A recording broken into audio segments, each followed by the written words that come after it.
Why Misogynists makes great informants. How gender violence on the left enables state violence and radical movements. In January 2009, activists in Austin, Texas, learned that one of their own, a white activist named Brandon Darby, had infiltrated groups protesting the Republican National Convention, RNC, as an FBI informant. Darby later admitted to wearing recording devices at planning meetings and during the convention. He testified on behalf of the government in February 2009 trials of two Texas activists who were arrested at the RNC on charges of making and possessing Molotov cocktails after Darby encouraged them to do so. The two young men, David McKay and Bradley Crowder, each faced up to 15 years in prison. Crowder accepted a plea bargain to serve 3 years in federal prison. Under pressure from federal prosecutors, McKay also pled guilty to being in possession of unregistered Molotov cocktails and was sentenced to 4 years in prison. Information gathered by Darby may also have contributed to the case against the RNC 8 activists from around the country charged with, quote, conspiracy to riot and conspiracy to damage property in the furtherance of terrorism, end quote. Austin activists were particularly stunned by the revelation that Darby had served as an informant because he had been a part of various leftist projects and was a leader at Common Ground Relief, a New Orleans-based organization committed to meeting the short-term needs of community members displaced by natural disasters in the Gulf Coast region and dedicated to rebuilding the region and ensuring Katrina evacuees' right to return. I was surprised but not shocked by this news. I had learned as an undergrad at the University of Texas that the campus police department routinely placed plainclothes police officers in the meetings of radical student groups, just to keep an eye on them. That was in fall of 2001. We saw the creation of the Department of Homeland Security, watched a cowboy president wage war on terror, and in the middle of it all, tried to figure out what we could do to challenge the fascist state transformations taking place before our eyes. At the time, however, it seemed silly that there were cops in our meetings. We weren't the Panthers or the Brown Berets, or even some of the rowdier direct action anti-globalization activists on campus, although we admired them all. We were just young people who didn't believe war was the best response to the 9/11 attacks. But it wasn't silly. The FBI does not dismiss political work. Any organization, be it large or small, can provoke the scrutiny of the state. Perhaps your organization poses a large threat, or maybe you're small now, but one day you'll grow up and be too big to rein in. The state usually opts to kill the movement before it grows. And informants and provocateurs are the state's hired gunmen. Government agencies pick people that no one will notice. Often, it's impossible to prove that they're informants because they appear to be completely dedicated to social justice. They establish intimate relationships with activists, become friends and lovers, often serving in leadership roles in organizations. A cursory reading of the literature on social movements and organizations in the 1960s and 70s reveals this fact. The leader of the American Indian movement was rife with informants. It is suspected that informants were also largely responsible for the downfall of the Black Panther Party, and the same can be surmised about the anti-war movements of the 1960s and 70s.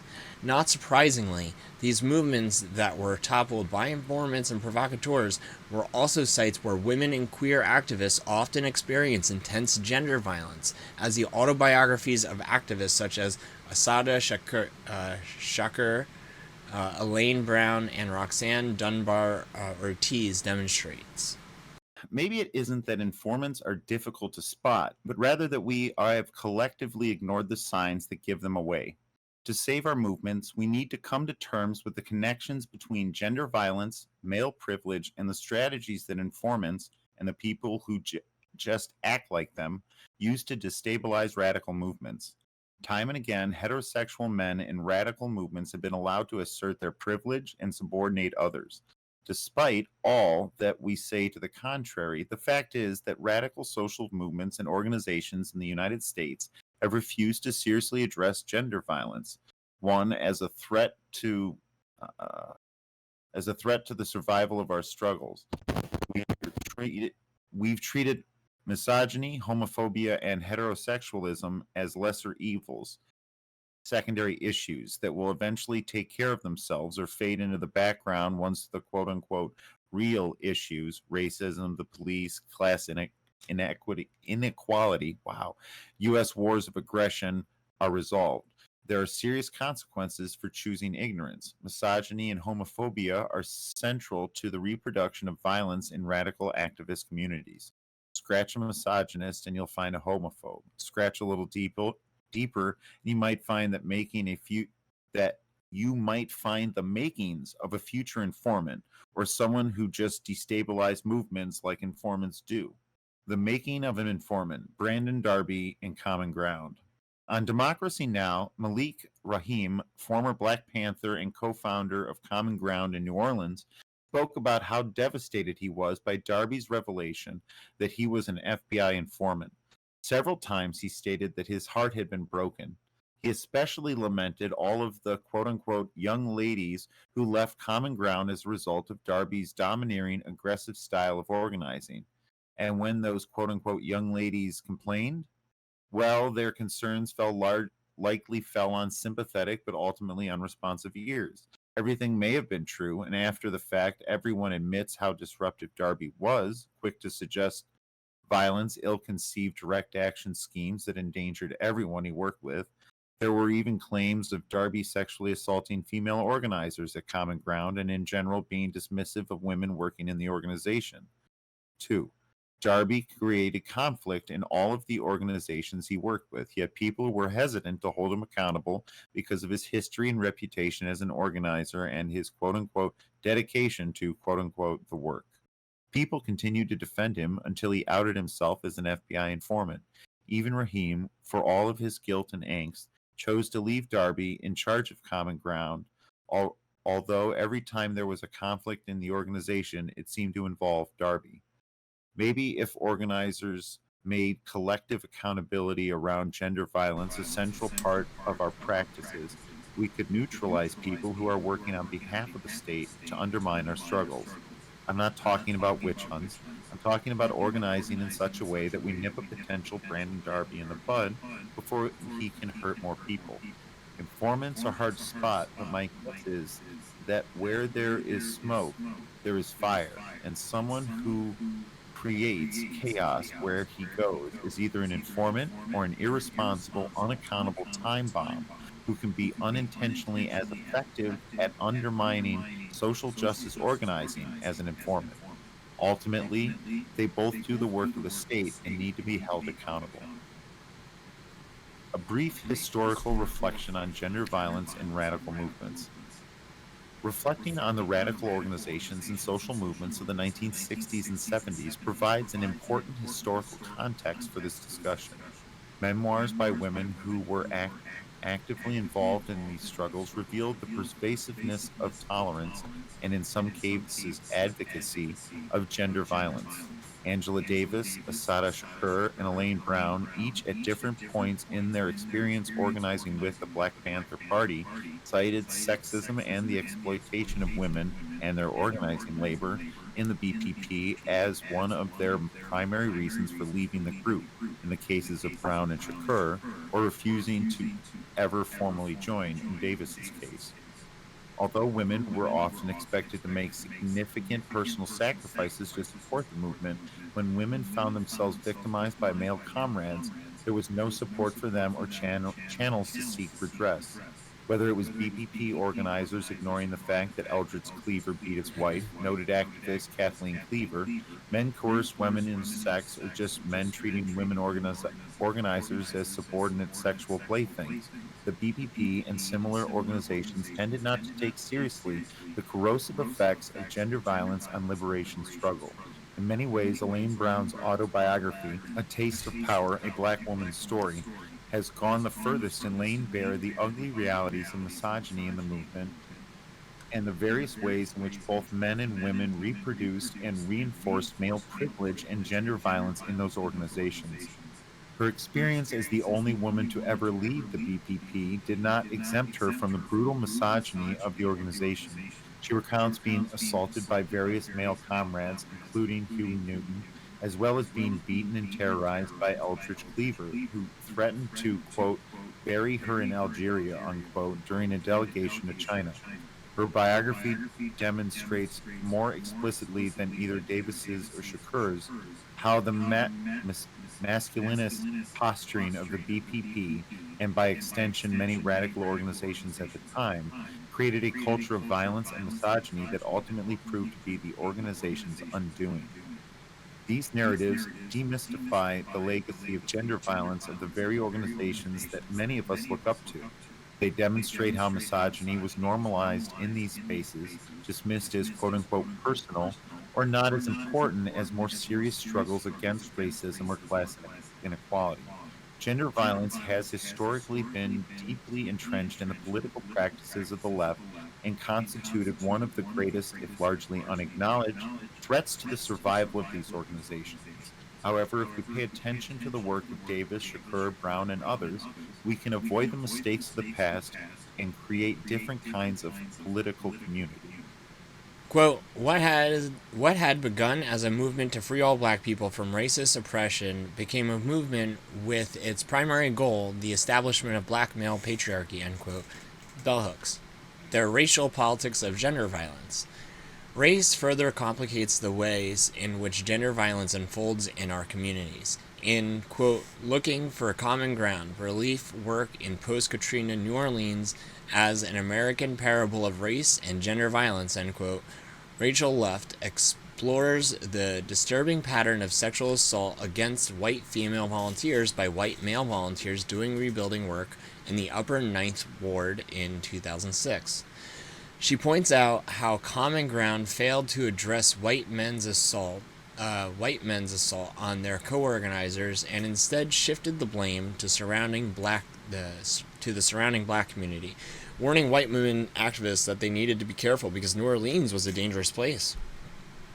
Ultimately, it proved easier to criminalize black men from the neighborhood than to acknowledge that white women and transgender organizers were most likely to be assaulted by white men they worked with. In one case, a white male volunteer was turned over to the police only after he sexually assaulted at least 3 women in 1 week. The privilege that white men enjoyed in Common Ground, an organization ostensibly committed to racial justice, meant that they could be violent towards women and queer activists, enact destructive behaviors that undermine the organization's work, and know that the movement would not hold them accountable in the same way that it did black men in the community where they worked. Of course, male privilege is not uniform. White men and men of color are unequal participants in and beneficiaries of patriarchy, although they both can and do reproduce gender violence. This disparity in the distribution of patriarchy's benefit is not lost on women and queer organizers when we attempt to confront men of color who enact gender violence in our communities. We often worry about reproducing particular kinds of racist violence that disproportionately target men of color. We are understandably loath to call the police, involve the state in any way, or place men of color at the mercy of a historically racist criminal injustice system. Yet our communities, political and otherwise, often do not step up to the demand justice on our behalf. No, they do fucking not. It sucks. We don't feel comfortable talking to therapists who just reaffirm stereotypes about how fucked up and exceptionally violent our home communities are. The left often offers even less support.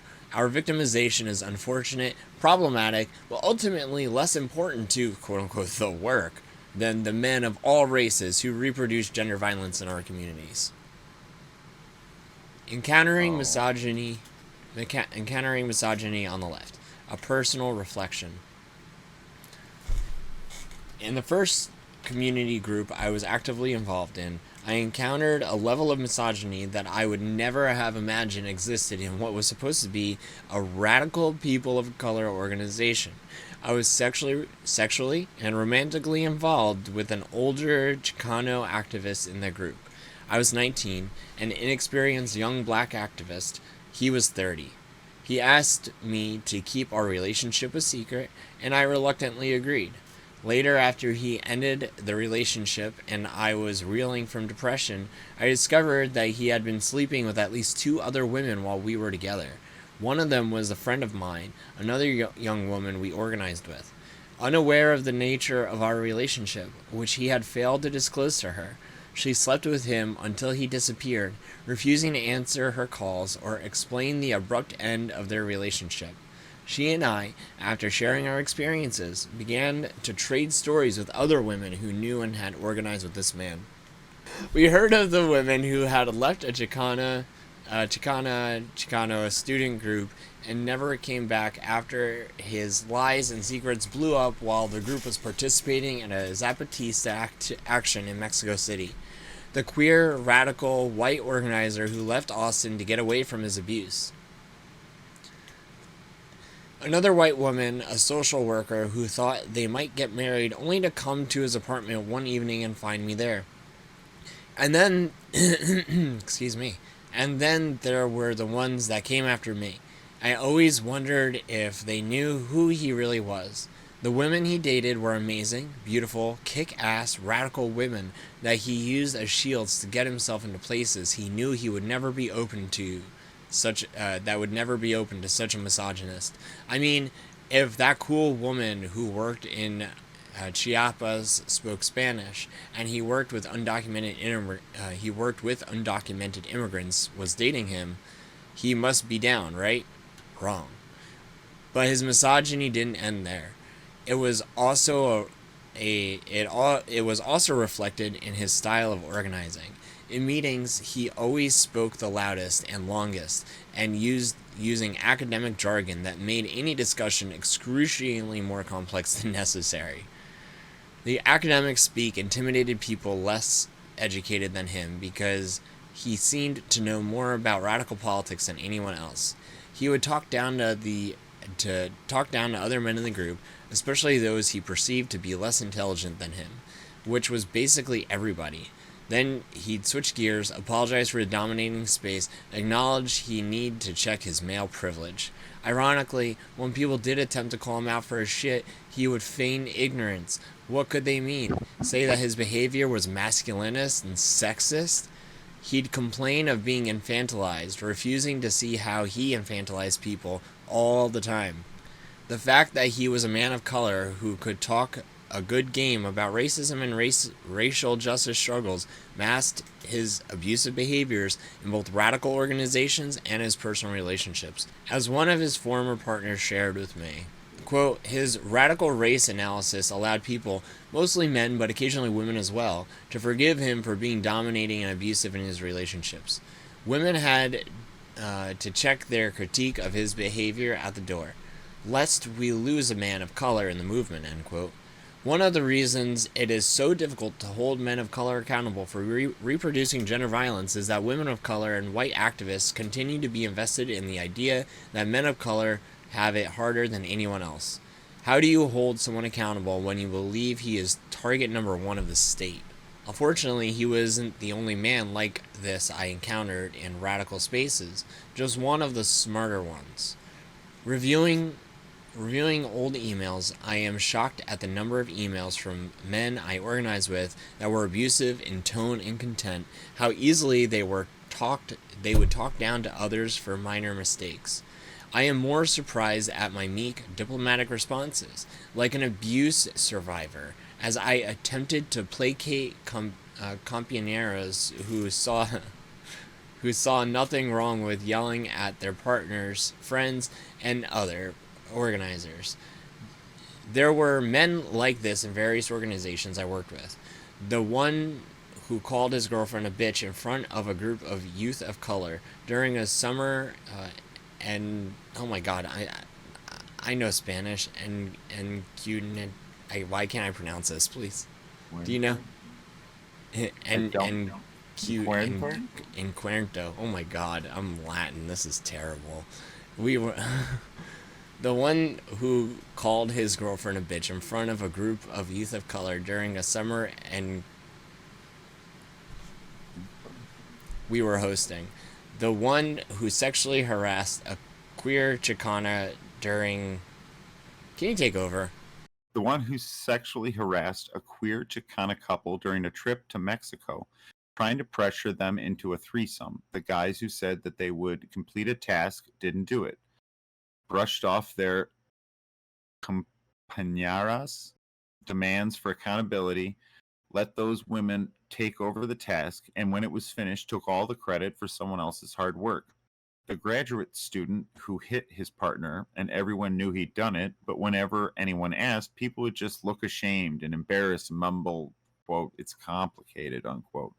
The ones who constantly demean queer folks, even people they organized with, especially the one who thought it would be a revolutionary act to, quote, "kill all these faggots, these on the down low who are fucking up our children, fucking up our homes, fucking up our world, and fucking up our lives," unquote. The one who would shout you down in a meeting or tell you that you couldn't be a feminist because you were too pretty, or the one who thought homosexuality was a disease from Europe. Yeah, that guy. Most of these guys probably weren't informants, which is a pity because it means that they're not getting paid a dime for all the destructive work they do. We might think of these misogynists as inadvertent agents of the state, regardless of whether they are actually informants or not. The work they do supports the state's ongoing campaign of terror against social movements and the people who create them. When queer organizers are humiliated and their political struggles sidelined, that is part of an ongoing state project of violence against radicals. When women are knowingly given STIs, physically abused, dismissed in meetings, pushed aside, and forced out of radical organizing spaces, while our allies defend known misogynists, organizers collude in the state's effort to destroy us. The state has already understood a fact that the left has struggled to accept. Misogynists make great informants, before or regardless of whether they are ever recruited by the state to disrupt a movement or destabilize an organization. They're likely become well versed in practices of disruptive behavior. They require almost no training and can start the work immediately. What's more paralyzing to our work than when women and or queer folk leave our movement because they've been repeatedly lied to, humiliated, physically, verbally, emotionally, up to the left, sexually abused, or when you have to postpone conversations about the work so that you can devote group meetings to addressing an individual member's most recent offense, or when the person spreads misinformation, creating confusion and friction amongst radical groups. Nothing slows down movement building like a misogynist. What the FBI gets is that when there are people in activist spaces who are committed to taking power and who understand power as domination, our movements will never realize their potential to remake this world. If our energies are absorbed, recuperating from the messes that informants and people who act just like them create, we will never be able to focus on the real work of getting free and building the kinds of life affirming, people centered communities that we want to live in. To paraphrase Bell Hooks, where there is a will to dominate, there can be no justice, because we will inevitably continue reproducing the same kinds of injustice we claim to be struggling against. It's time for our movements to undergo a radical change from the inside out. Looking forward, creating gender justice in our movements. Radical movements cannot afford the destruction that gender violence creates. If we underestimate the political implications of patriarchal behaviors in our community, the work will not survive. Lately, I've been turning to the work of queer feminists of color to think through how to challenge these behaviors in our movements. I've been reading the autobiographies of women who lived through the chaos of social movements debilitated by machismo. I've revisited the work of Bell Hooks, Roxanne, we're going up to the right, Dunbar Ortiz, Tony Cade Bambara, Alice Walker, Audre Lorde, Gioconda Belli, Margaret Randall, Elaine Brown, Pearl Cleage, Zanka Shange. I'm white as hell, I got that way off. And Gloria Anzaladua. to see how other women negotiated gender violence in these spaces, and to problematize neat or easy answers about how violence is reproduced in our communities. Newer work by radical feminists of color has also been incredibly helpful, especially the zine Revolution Starts at Home Confronting Partner Abuse in Activist Communities, edited by Chin-In Chen, Julani, and Lakshmi Pepsna Samarasin. Piepsna Zamara Sinha. Apologies, I we're feel not. like if I got to try it 5 times, I could get it right, but just doing it once is very hard. Um, but there are many resources for confronting this dilemma beyond books. The simple act of speaking and sharing our truths is one of the most powerful tools we have. I've been speaking to my elders, older women of color and struggles who have experienced the things I'm struggling against, and swapping survival stories with other women. In summer 2008, I began doing workshops on ending misogyny and building collective forms of accountability with Christina Zinzun, an Austin-based labor organizer and author of the essay, quote, Killing Misogyny, a personal story of love, violence, and strategies for survival, unquote. We have also begun the even more liberating practice of naming our experiences publicly and calling on our communities to address what we and so many others have experienced. I believe Dismantling that essay, Bell Hooks goes into that essay in the book The Will to Change, right? Maybe I don't recall. That title just pops out at me, but yeah, okay. Oh, Anyway, oh, possibly. I mean, it could be, yeah. I mean, I might just be pushing disinformation, but what do I know? there's no way to know, you know? It's unknowable. Unknowable. Dismantling misogyny cannot be work that only women do. We all must do the work because the survival of our movements depend on it. Until we make radical feminist and queer political ethics that directly challenge the heteropatriarchal forms of organizing central to our political practice, radical movements will continue to be devastated by the antics of Brandon Darbies and folks who aren't informants but just act like them. A queer radical feminist ethic of accountability could challenge us to recognize how gender violence is reproduced in our communities, relationships, and organizing spaces. Although there are many ways to do this, I want to suggest that there are 3 key steps that we can take to begin. First, we must support women and queer folk in our movements who have experienced interpersonal violence and engage in a collective process of healing.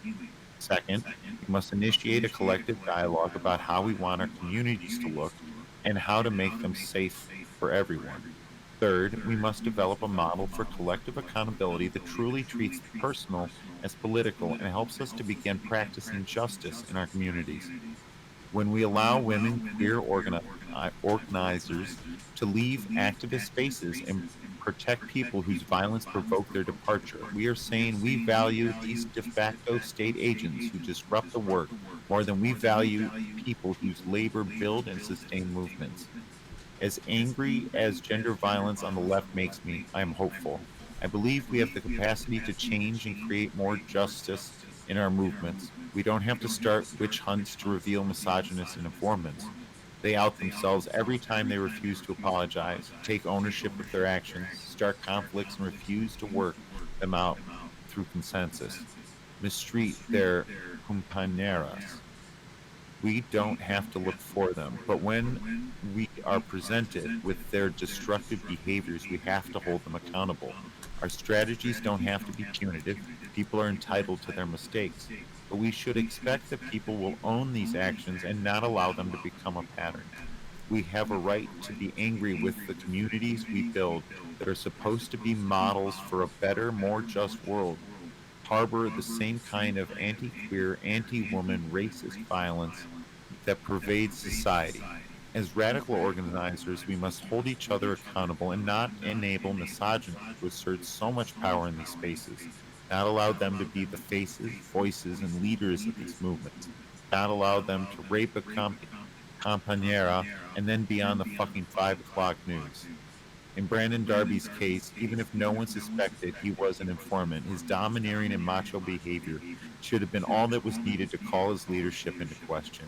By not allowing misogyny to take root in our communities and movements, we not only protect ourselves from the efforts of the state to destroy our work, but also create stronger movements that cannot be destroyed from within. Was it point one? I use the term gender violence to refer to the ways in which homophobia and misogyny are rooted in heteronormative understandings of gender identity and gender roles. Heterosexism not only polices non normative sexualities, but also reproduces normative gender roles and identities that reinforce the logic of patriarchy and male privilege. And point two, I learned from informal conversations with women who had organized with Darby in Austin and New Orleans while participating in the Austin Informants Working Group, which was formed by people who had worked with Darby and were stunned by his revelations that he was an FBI informant. Yep. Well, that's a good book. Article published courtesy of Makeshift Magazine. And, yep, it's a good book. Don't talk to the FBI. Build a wall of resistance. We don't talk to cops. Well, that was a good book. It was a good zine. We got through our first one. So when they started talking about the dude in school and how they use, like, you know, language and stuff like that to, like, oh yeah, you know, I'm well versed in this language. I'm gonna dominate this space. I'm gonna dominate, and basically, like, if I do anything wrong, no one's gonna hold me accountable, and if they do, I can just apologize for it because, like, oh, we all make mistakes. Sorry, I'll learn from it. But that dude never did. I mean, that hearing something like that in a classroom for some reason always brings me back to your story.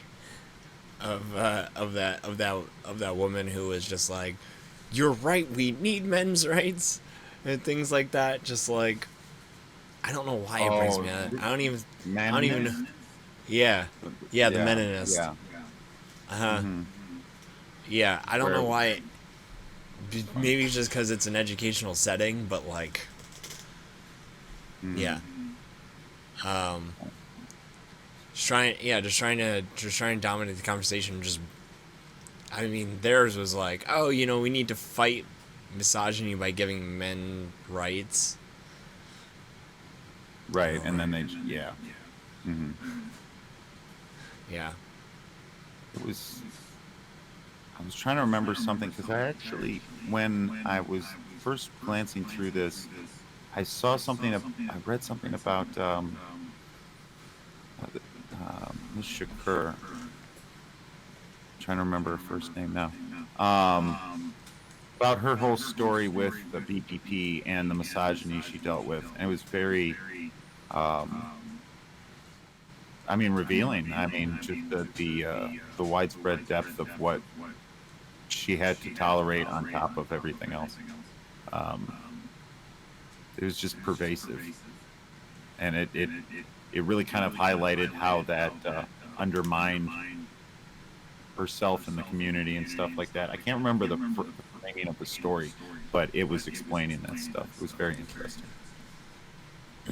Yeah, I think so as well. I mean, like this whole thing about just like, look, you could spot someone who's going to be an informant just by the way that they're acting, just their mannerism, the way that they present themselves, and all these things. If they're being misogynist, you know, like they said, it's pull a layer of misogyny, and there's homophobia, right?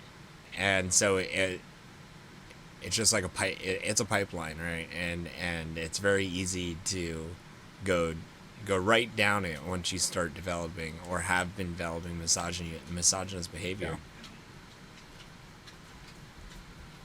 Yeah, it makes me think of someone who called us both toxic. Would have definitely been an informant in a heartbeat. Oh my god. Yeah. Yeah. But yeah, absolutely.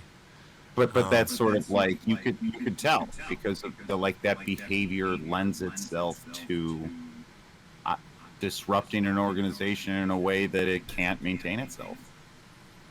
Mm-hmm. Um, because it becomes Yeah. about them. They the way it's how did it describe it that like the way they see domineering, um, and it it finds its way into the way they organize. It finds its way into the way they um, structure the people that they keep around them and stuff like that. Mm-hmm. Yeah. Yeah, yeah, exactly. If someone's being a misogynist, they're going to just organize in a patriarchal manner, which is, their closest allies are going to be the men, and then the women, if they aren't, as you and I both know, our classic, what we know, women are sidelined, not listened to, and minimalized in the organization, but only presented when needed in order to show like, oh, there's fucking women here, Yeah. and just and if in instances where there's pay involved, paid. Not, I've seen a case where it wasn't even it was like not even 50 cents to the dollar to what women to men were making. It was like probably like it was closer to like 10 10 to a dollar, 10 cents to a dollar. Say, Disgusting. definitely did more work, and these women are great, and they do way more work, and it's way more effective work, and they Mhm. don't get. So yeah, you could see the level of misogyny, just like who do they keep around by their side? What's leadership like? You know, is it mostly men? Well, yeah, and even the way, like because I remember there was an issue with the team, and they went to him, and immediately he was like, "Well, let me talk to the team." And I'm like, "That's some fucking bullshit. Look at him just trying to go around your power like that. What the hell is that?" I was so pissed. Um, Yeah, break. Yeah, people like to break the ladder when they feel like they can, because they have the power at the top. So basically, they carry more weight, and they could just come crushing down the ladder. And we're all fucking there trying to support that motherfucker, whoever it is, at the goddamn top of the ladder. And they're just like, nope, I'm gonna fall. I guess that's Humpty Dumpty. Um. So, but yeah, the way it disrupts really goes into all aspects of the organization. yeah, and like they don't even have to necessarily be FBI informants. It's just like when you throw in that chaotic behavior, and how Right. did it go? Uh, I want to find it exactly. I guess I lost it. Anyway, Yeah. yeah, when there's this chaotic behavior, then it's just like, yeah, you can't organize around something that's unpredictable, Oh yeah, it because was saying they'll like just you have to organize against this while having to deal with cleaning up the messes that these people are creating. Yeah,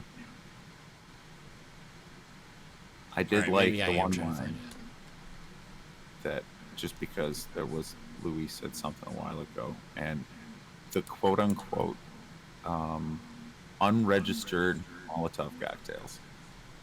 That was my favorite, funniest line in the whole thing to me. McKay also pled guilty to being in possession of quote unquote unregistered Molotov cocktails. And Louis was like, he was going to drink them. I thought alcohol was legal. it. So any Unregistered bottle of multi, alcohol now could just be an unregistered Molotov cocktail, I guess. an unregistered. I didn't know you had to register Molotov cocktails.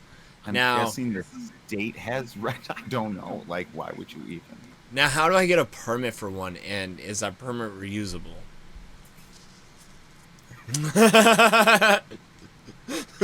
Do I have to get a separate permit for every cocktail? Or Can can I I get get a sort of grouping? Do you need to know every single one? I mean, or is it just by like the container of gas? I'm not sure. Can I look? I'll label them and then I'll show you. They'll all be properly labeled. I'll even have. Oh my god! Yeah, look, I'll even keep the documentation with it. It will be right inside of it, just. We'll have the health facts on there too. I mean, so you got to know the calories, the,